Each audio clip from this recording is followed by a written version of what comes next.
Hello students, SCIT online classes में आप लोगों का स्वागत है। मेरा केशव आज चैप्टर 1 का नेक्स्ट टॉपिक लेके आया हूँ। इस टॉपिक का नाम है मेमोरी।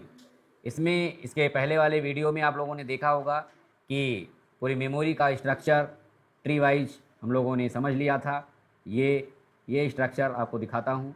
ये स्ट्रक्चर हम लोगों ने समझा था, कैसे प्राइमरी सेकेंडरी में कौन कौन आता है, इसको हम लोग समझ चुके हैं। इसके आगे अब हम लोग बात करेंगे ये प्राइमरी मेमोरी क्या होता है। तो प्राइमरी मेमोरी हर कंप्यूटर में अवश्य होता है और कंप्यूटर को स्टार्टअप के लिए, कंप्यूटर को वर्क कराने के लिए प्राइमरी मेमोरी की ज़रूरत पड़ती है। तो प्राइमरी मेमोरी जो हमारा रोम है वो भी प्राइमरी मेमोरी में होता है, जो कंप्यूटर के मदरबोर्ड में ऑलरेडी मैन्युफैक्चरिंग के टाइम पर ही डाल दिया जाता है, रहता है। इंस्ट्रक्शन को इंस्टॉल उसमें किया जाता है और बाद में हम लोग उसमें रैम यूज़ करते हैं, कैश मेमोरी यूज करते हैं। ये सब मेमोरीज हमारी प्राइमरी के अंतर्गत आती हैं। तो इसमें रैम क्या होता है? टेम्परेरी मेमोरी होता है, ये वॉलेटाइल मेमोरी होता है।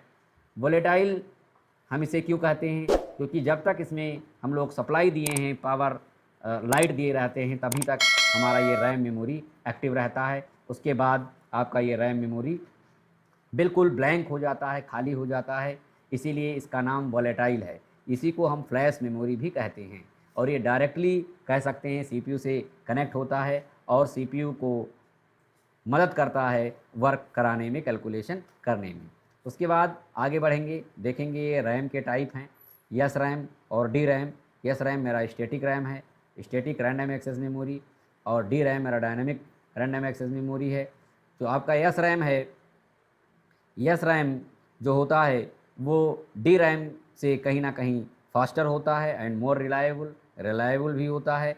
The term static is derived from the fact that it does not need to be refreshed like dynamic RAM. इसको स्टैटिक को डायनामिक की तरह रिफ्रेश्ड नहीं करना पड़ते हैं। Yes RAM often used only as memory cache usually found in the CPU. Yes RAM हम usually आपको सीपीयू के अंदर ही मिलेगा। आप आ जाइए डी रैम में। ये डी रैम आपका हर पर्सनल कंप्यूटर में डी रैम ज़रूर होता है। ये डी रैम देखेंगे, डी रैम के अंदर एस डी रैम होता है। एस डी रैम का फुल फॉर्म है synchronous D RAM, dynamic random access memory, और new type of DRAM that can run at much higher clock speed than conventional memory. S D RAM actually synchronises itself with the C P you.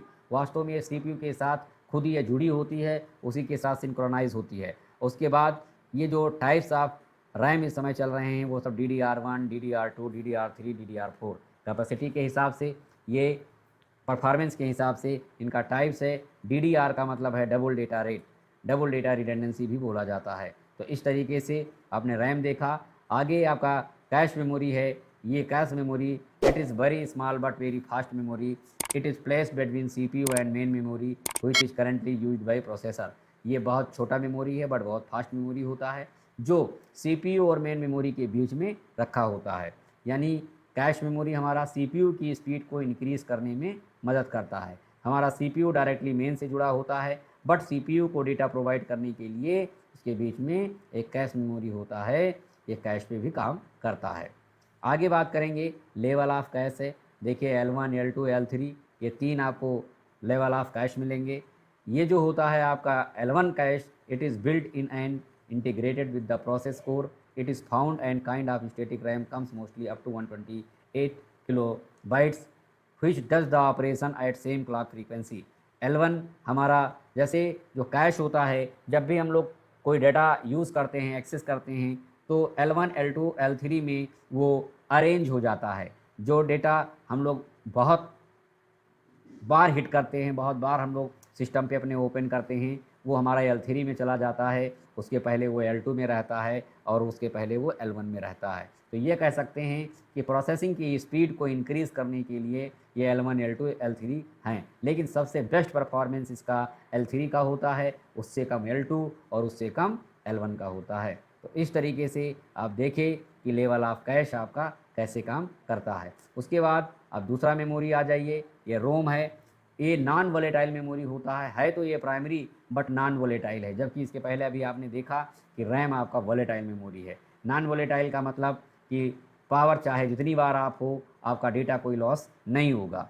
तो this memory is loaded during the manufacturing of motherboard for starting up computer. Computer को start होने के लिए, यानी कि शुरुआत में आपका कंप्यूटर कैसे ऑन होगा, इसके लिए कुछ इन्फॉर्मेशन हमारे मदरबोर्ड में सेव किए जाते हैं, वो रोम में होता है। और सिस्टम चाहे जितनी बार आप बूट रीबूट कराइए, डाटा जो रोम में होगा वो ज़रूर रहेगा, वो कभी गायब नहीं होगा। इसीलिए उसको नॉन वोलेटाइल मेमोरी में रखा जाता है। और इसके अंदर जो इन्फॉर्मेशन होते हैं उनको बायोज कहते हैं। रोम बायोज एक साथ इसे पढ़ा जाता है, जिसको हम बायोज का मतलब बेसिक इनपुट आउटपुट सिस्टम होता है। It can be read only so when the power is of the computer does not loss it's contents, यानी इसको केवल पढ़ सकते हैं और लाइट कई बार आने जाने से इसका कोई फ़र्क नहीं पड़ेगा। जो डेटा मेरा सेव है वो उसमें रहेगा, वो लॉस नहीं करेगा। उसके बाद इसमें कुछ चेंजेस करने के लिए इसके टाइप्स बनाए गए। ये देखिए टाइप्स ऑफ रोम में आपका पी रोम है, जिसका फुल फॉर्म है प्रोग्रामेबल रीड ओनली मेमोरी। ये क्या करता है, इसमें हम कोई भी चीज़ें एक बार राइट कर सकते हैं। इस मेमोरी में आप data can be written only once, एक बार हम टाइप कर सकते हैं, राइट कर सकते हैं।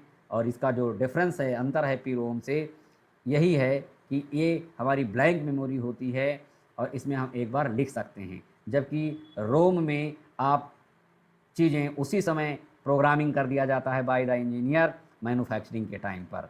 तो पी रोम ब्लैंक मेमोरी होता है, रोम प्रोग्राम्ड ऑलरेडी प्रोग्राम्ड रहता है।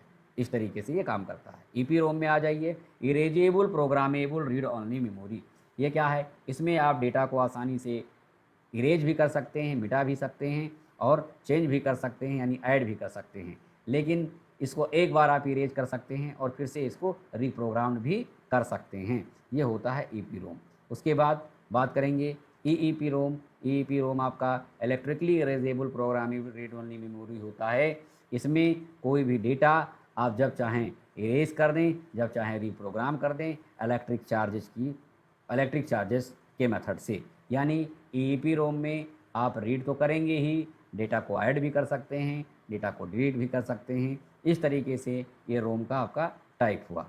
उसके बाद अब हम लोग नेक्स्ट वीडियो में देखेंगे कि सेकेंडरी मेमोरी क्या होता है, उसके बाद ये यूनिट देखेंगे। आज हम लोगों ने प्राइमरी मेमोरी के बारे में जाना कि प्राइमरी मेमोरी क्या होता है। इसमें हम लोगों ने देखा कि रैम क्या है, कैश मेमोरी क्या है और रोम क्या होता है। आशा करता हूँ वीडियो आपको अच्छा लगा होगा। अगर आप चैनल पर नए हैं तो चैनल को सब्सक्राइब करें। जय हिंद।